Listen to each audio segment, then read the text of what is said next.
Hello viewers, Super GT here. Have I got an amazing race for you in today's video? We'll be racing around Spa, which is where they were in F1 very recently. There'll be some very incredible moments just like this. And look at this overtake through the middle. Now we'll be taking on the fearsome Eau Rouge / Radion complex. But the equally, if not more dangerous, Pouhon corner, which seemed to be catching me out pretty much every time I went around it. Now let's jump back to the beginning. This round of the Nations Cup was in the Super Formula car. Not quite an F1 car, but not a million miles away. Now, this was a race where we had to use the medium and the soft tyre during the race. And I had not done much practice at all for this. In fact, I jumped in for about 8 minutes of practice before the race started, which is not enough really. Now, I'd been reliably told on Twitter that Pouhon, this corner here, this very fast left-hander, was extremely treacherous. I was kind of wondering what they were talking about because I went through there just fine my first time. But how about my second time? Well, I met my fate, as you can see, doing a nice little 360 no-scope. How about the third time around? Well, we get through just fine this time. It didn't seem... it seemed like a bit of a hit-and-miss kind of corner, it must be said. And then to round out practice, hitting the bollards through the Leicum Chicane and ending up backwards in the gravel. Now we're going to jump into the lobby here. And my first lap of practice, here we go, in the warm-up. Boom! Going to hit the AstroTurf and say hello to Barrier, the Belgian Barrier. I wasn't the only one, this Frenchman kind of did the same thing as well. And before you know it, the warm-up is complete. The warm-up being warming up the barrier. So we jump into qualifying, something that I was just not ready for, as you can probably tell by the amount of shocking crashes I've had. Now instantly I get myself a penalty by cutting the top of Eau Rouge. Very annoying, you have to kind of restart and then you can get rid of that penalty rather than let it slow down your first actual lap, which is this one. Now, qualifying, okay, we have about 4 laps within which to try and set a lap. And through Eau Rouge, through Radion, I'm going to get through here just fine. In fact, in this Super Formula car, there's so much grip. Easily flat out. How about Pouhon? Let's take a look, shall we? I'm going to go through here. And, oh my goodness. Yeah, that's not gone to plan, really, has it? Into explosive Barrier. How about this lap? We do it just fine, okay? We're on a good lap.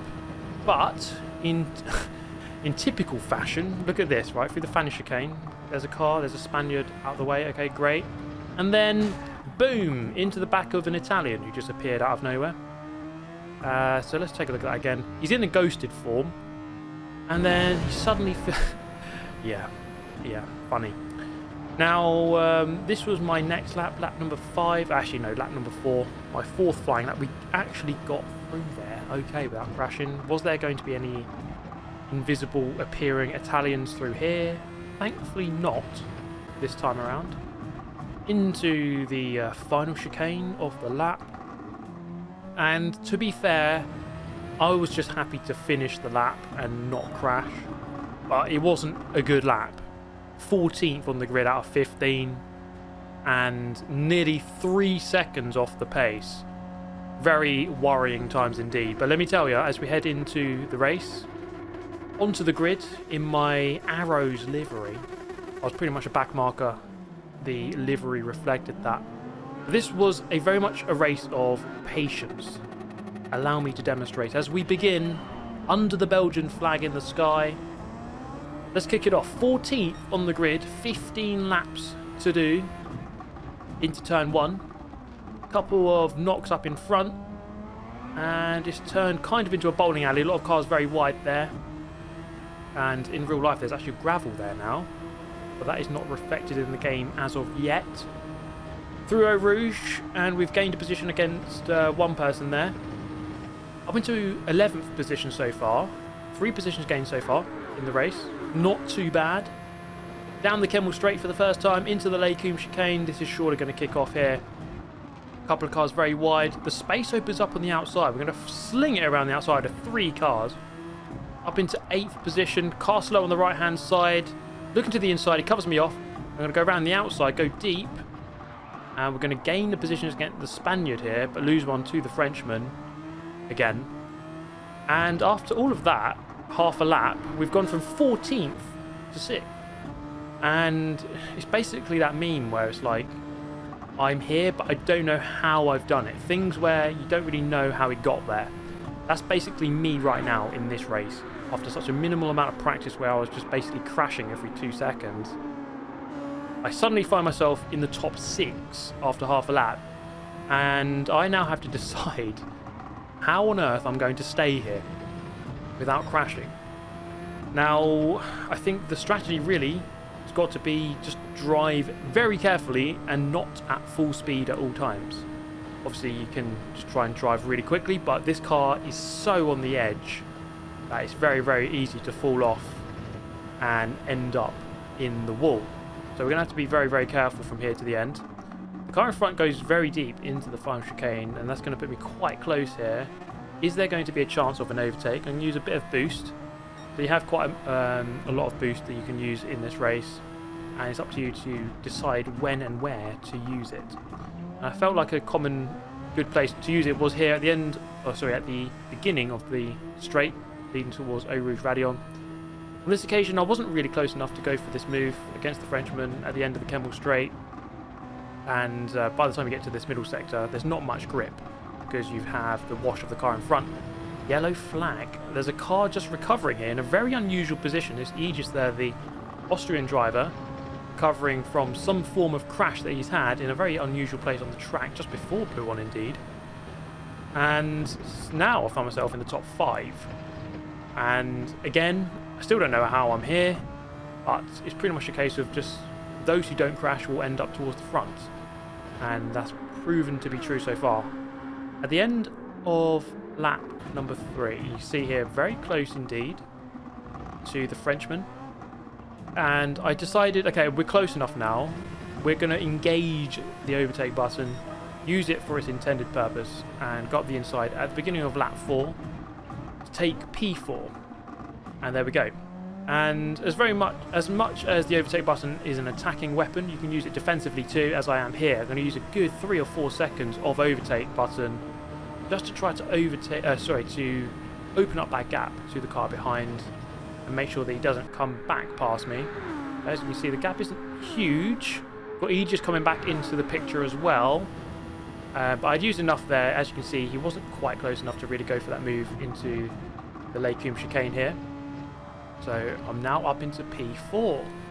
This is going rather well so far. Surely I'm going to meet my fate some point soon. We are coming down into Pouhon now. Let's take a look, shall we? And as we come through here, I do have a big moment, and I managed to gather it up just in time before I end up doing a 1080 no-scope and visiting the wall. And thankfully, I mean, that could have ended up very badly, but we're going to continue. Didn't even lose a position, but as you can see now, Aegis is very close indeed. So I'm very much at risk of losing a position here very soon. Now, I did think Aegis started towards the front of the pack. He's clearly quick. He knows what he's doing, and I felt like if he really wants this position and is going to use a lot of boost, I'm not going to fight it too hard. And that's pretty much what happened here on the Kemmel Straight. He used a fair amount of boost. He got a good run as well. And I felt like, okay, I won't really fight it. But he massively overcooked this corner. And I was able to swoop back past and retake P4. And it was from this point here where I kind of decided, you know what, actually, I'm not going to let him go back past that easily. I can actually fight this position. We're 6 seconds behind P3, which is quite a bit of a gap. It's not going to be easy to gain P3 from here. But how about P4? Well, certainly I could try to defend it. It's going to be a long race. The difficulty with that, of course, is, you know, defending, going offline. This car is dangerous enough as it is. And as you can see here, going deep into the final chicane, that's going to put him very close indeed. That's a very crucial point of the circuit. At the top of Eau Rouge, he wasn't actually close enough at this point here, and just taking a couple of looks behind, looking at the radar as well, he wasn't close enough. But how about on lap number 8? This time he was close enough, and I was using quite a lot of overtake to stay ahead. I had to cover the inside. As you can see, he's very close indeed. He's looking for the inside line. I'm covering it off, Tries the outside, he wasn't close enough to let it to make it happen. And you see in the back of shot, he makes a bit of a mistake. Thankfully, we don't end up like Alonso and Hamilton did in the F1 race. All over the, well, basically playing Rocket League with each other. Beginning of lap number 9, used quite a lot of overtake button here to try to open up the gap early to deter him from going for a move. And it kind of worked. You see there the gap opened up and he wasn't really close enough. How about at the end of lap 9? He stayed with me. He was never really letting me get away from him at all.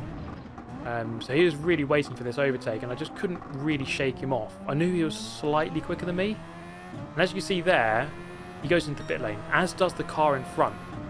So P3 and P5 went into the pits. I was P4, but I'm now up into 3rd as the car in front just went in. And this was a very important part of the race because I was reliably informed that the soft tyre, even once it's worn out, is still slightly quicker than the medium. It's just quite dangerous to drive it.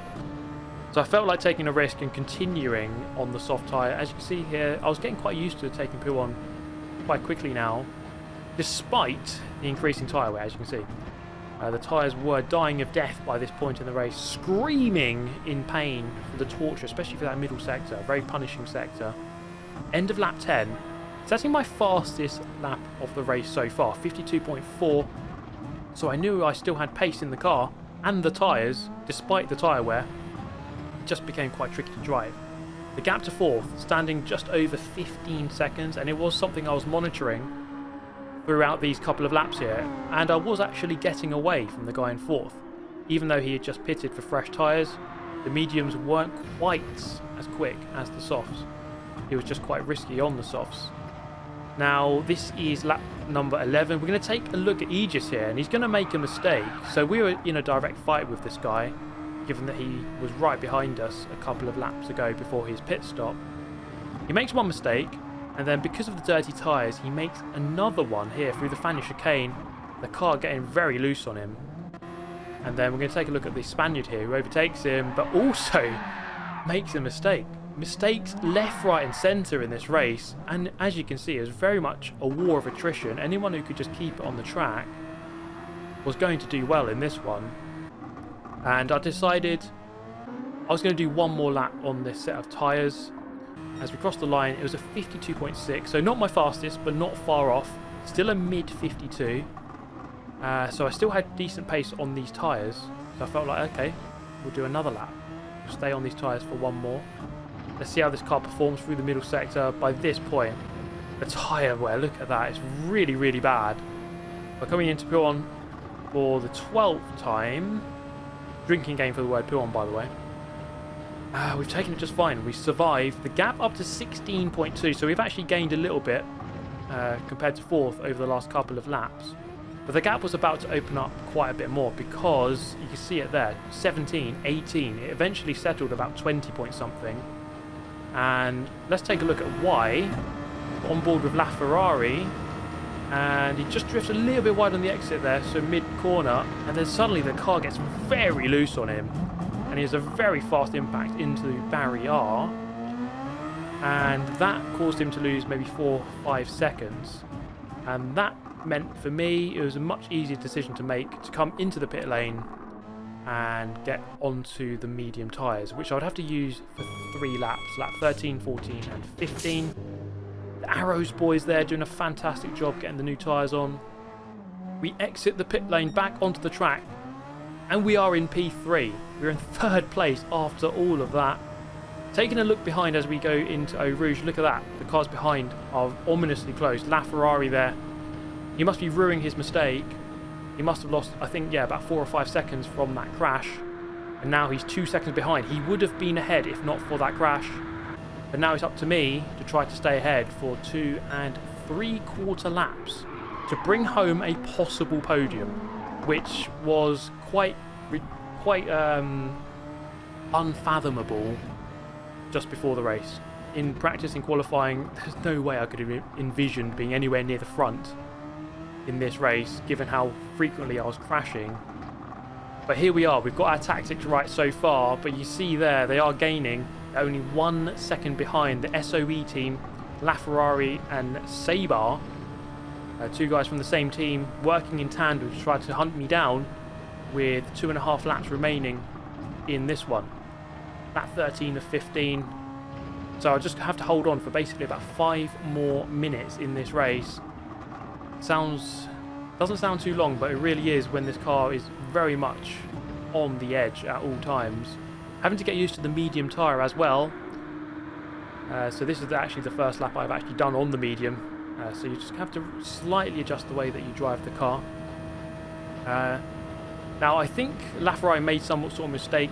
He lost about a second there. He's currently 2.3 seconds behind. I kind of just opened up the gap nicely to a point where I wasn't too worried about him.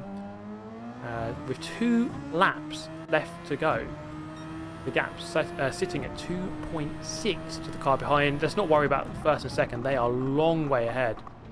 And I never really had the pace to challenge any of those two. But for P3, I'm definitely, you know, I have a solid shout here of finishing in P3 with only a lap and a half to go. By now, 1 lap left to go. The gap at 2 seconds as we start the lap. Now it's pretty much a case of just bringing this home. 1 lap left to go. Surely it can't go wrong now, can it? Let's take a look on the exit of La Source, using quite a lot of boost, the remaining boost I have left. And I noticed that the 2 SOE guys here had V1 Amenti for company on this final lap. And that was good news for me because it meant that they were kind of more worried about defending from this guy than they were trying to catch back up with me. And look at this. This was a ridiculous overtake. He goes through the middle of them on the Kemmel straight, splits them apart. He wasn't quite able to make it stick completely. And LaFerrari comes back at him there on the right-hand side. So V1 Amenti here, it was a very cool overtake for a split second there, but he wasn't quite able to make it stick completely. But this is the moment where LaFerrari's race is about to unravel. So let's go on board with him as we head down into Pouhon for the final time in the race. And he's just going to skip a little bit wide, keeps it under control initially, and then suddenly over the AstroTurf, boom, into the wall he goes and kisses barrier on the cheek. And V1 Amenti from 6th to 4th in 1 lap there. And wow, what an eventful race. I find myself, here we go, in P3. And to be honest, guys, I just couldn't quite believe that after such a disastrous practice. I mean, it was only 4 laps of practice, and then a qualifying session where nothing seemed to want to go right. I was 3 seconds off the pace, and after 15 laps, we're going to finish in P3. Couldn't quite believe it. We're going to finish the race 3rd place on the podium, 14th to 3rd, 11 positions gained. There is the final result. 41 seconds off the lead. Turned out that the guy in the lead was actually top of the time trial leaderboard for this race, so there was no shame in losing to him. And there it is, 11 positions gained, 3rd position overall. And I couldn't quite believe how that race panned out, to be honest. And we got 306 points, which is quite good for me. Anything above 300 for me is a good total. And wow, I really hope you enjoyed this one. I think it's a lesson really in sometimes you just have to gauge your tactics. This one was very much a case of survival. Keep the car pointed the right direction and you're going to beat a lot of people who just crash, quite frankly. Now, I really hope you enjoyed this one. If you're new to the channel, get yourself subscribed. But in the meantime, everyone, thank you so much for watching. I'll catch you next time. Goodbye.